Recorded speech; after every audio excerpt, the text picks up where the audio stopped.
ဒီလိုချစ်စရာကောင်းတဲ့အမွေးပွားလေးက Galaxy တလုံးကိုဖြည့်ဆည်းနိုင်တဲ့စူပါသားရဲကြီးဆိုတာသိယုံပါသလား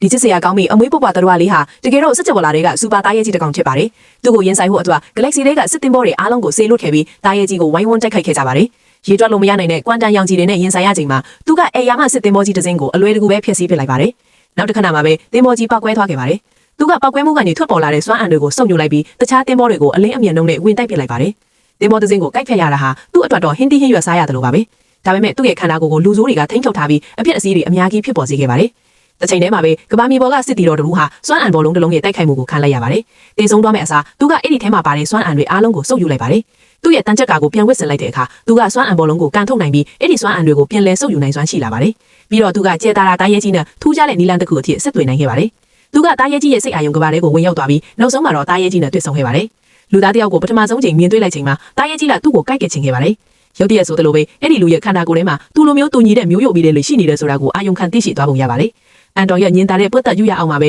ကျဲတာတာတာရဲကြီးဟာတင်းငယ်ပြီးချစ်စရာကောင်းတဲ့ပုံစံလေးအဖြစ်ချက်ချင်းပြောင်းလဲသွားခဲ့ပါတယ်။သူတို့နှစ်ယောက်ပူးပေါင်းပြီးလူဆိုးတွေကိုနှိမ်နှင်းခဲ့ကြတယ်လို့စစ်ပွဲကြောင့်ဖြစ်စည်းသွားခဲ့ရတာတွေအားလုံးကိုလည်းပြန်လည်ပြုပြင်ပေးခဲ့ကြပါတယ်။